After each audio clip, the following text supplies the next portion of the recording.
अगर मैं आपसे कहूं कि दुनिया अभी एक ऐसे मोड़ पर खड़ी है जहां से या तो इतिहास बनेगा या इतिहास खत्म हो जाएगा। हर दिन न्यूज में एक नया conflict, Iran versus Israel, Russia versus Ukraine, Pakistan versus Afghanistan. लेकिन सवाल यह है, क्या ये सिर्फ अलग अलग लड़ाइयां हैं या एक बड़ी जंग की शुरुआत है? एक ऐसी जंग जो शायद तीसरे विश्व युद्ध में बदल सकती है। दुनिया हमेशा से ऐसी नहीं थी। एक समय था जब पूरी दुनिया एक सिस्टम के अंदर चलती थी, एक ऐसा सिस्टम जहां एक देश था जो सबसे पावरफुल था, और वो था यूनाइटेड स्टेट्स। वर्ल्ड वॉर 2 के बाद दुनिया दो हिस्सों में बंट गई थी। एक तरफ था अमेरिका और दूसरी तरफ था सोवियत यूनियन। लेकिन जब सोवियत यूनियन टूटा तो अमेरिका अकेला सुपर पावर बन गया। एक ही राजा पूरी दुनिया पर राज कर रहा था। लेकिन अब यह सिस्टम टूट रहा है। आज नए खिलाड़ी मैदान में उतर चुके हैं। चाइना तेजी से बढ़ती economy, Russia aggressive strategy, middle east unstable. अब हर देश चाहता है कि वो खुद पावरफुल बने, खुद डिसीजंस ले। जब भी हिस्ट्री में पावर शिफ्ट हुआ है तब वॉर हुआ है। अब बात करते हैं दुनिया के सबसे खतरनाक कॉन्फ्लिक्ट्स में से एक की, ईरान वर्सेस इजराइल। यह सिर्फ बॉर्डर की लड़ाई नहीं है, यह आइडियोलॉजी की लड़ाई है।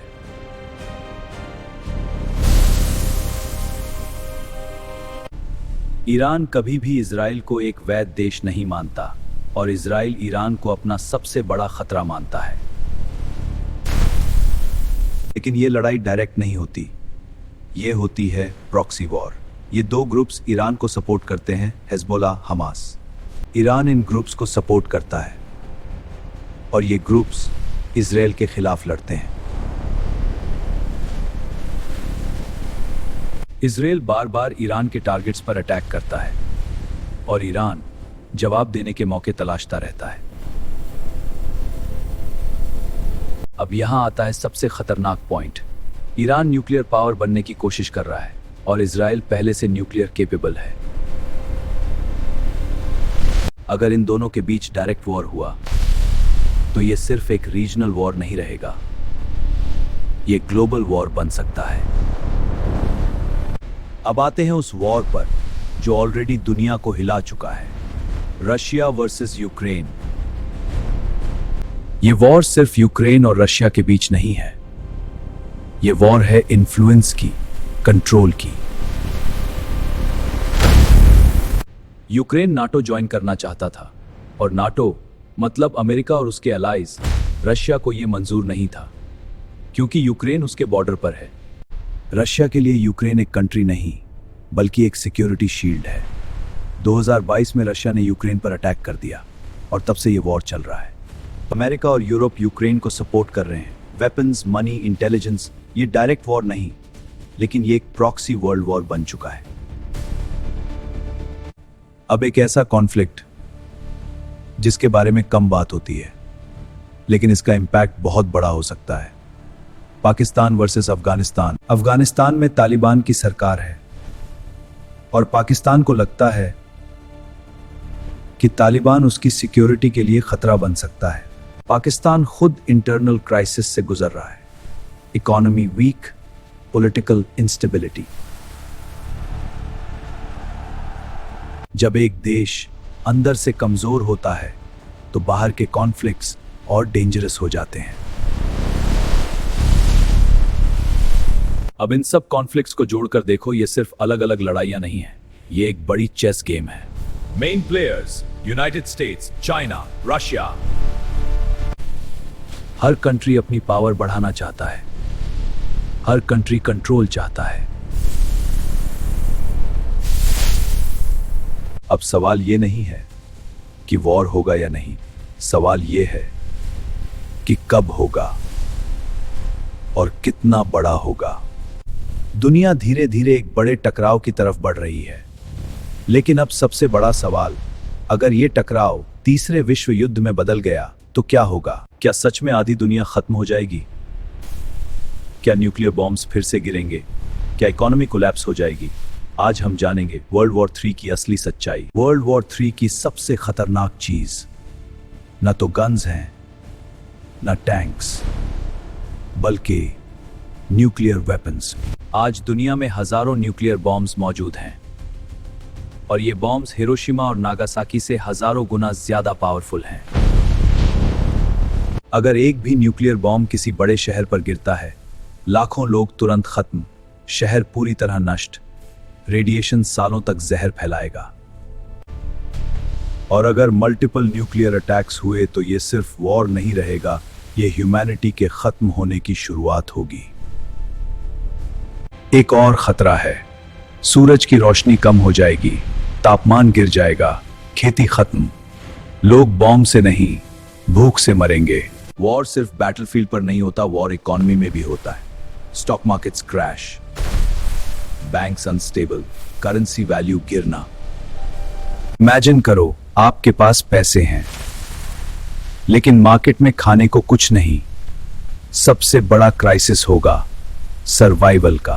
Supply chain break, fuel shortage, food shortage, medicine shortage, दुनिया एक दूसरे पर डिपेंड है और वॉर इस सिस्टम को तोड़ देगा। अब सवाल आता है, इंडिया कहां खड़ा है? Neutral policy, strong military, growing economy. India कोशिश करेगा कि वो डायरेक्ट वॉर में ना जाए, लेकिन अगर ग्लोबल वॉर बढ़ा तो इंडिया बच नहीं पाएगा। Possible impact, economy slow down, border tension, internal pressure. India safe नहीं है लेकिन इंडिया स्ट्रॉन्ग जरूर है। वॉर में सबसे ज्यादा नुकसान किसका होता है? आपका, हमारा, आम लोगों का। रियलिटी, जॉब्स खत्म, इन्फ्लेशन हाई, फियर एवरीवेयर। आप सुबह उठोगे और आपको नहीं पता होगा कि आज खाना मिलेगा या नहीं।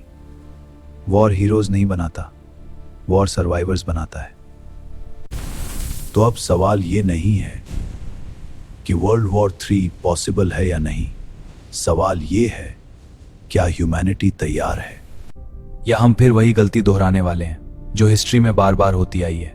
वॉर कभी सॉल्यूशन नहीं होता, लेकिन जब पावर और ईगो टकराते हैं तो इंसानियत हार जाती है। आप जो देख रहे हैं, जो सुन रहे हैं, क्या वो सच है या आपको सिर्फ वही दिखाया जा रहा है जो आपको दिखाना जरूरी है? वॉर सिर्फ बैटलफील्ड पर नहीं लड़ी जाती, वॉर दिमाग में भी लड़ी जाती है। इंफॉर्मेशन ही सबसे बड़ा हथियार है। हर देश अपने लोगों को कंट्रोल करना चाहता है और इसके लिए सबसे पावरफुल टूल है media.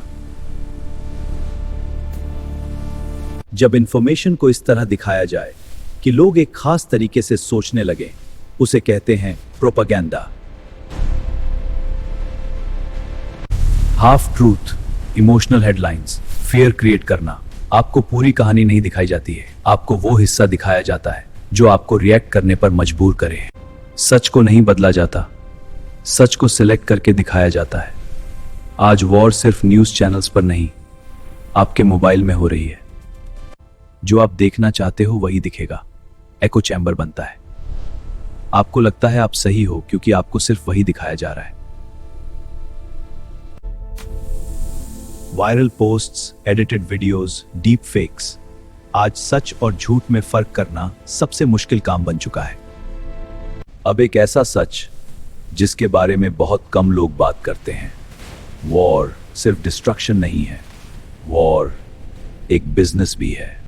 Weapons industry, oil control, economy influence.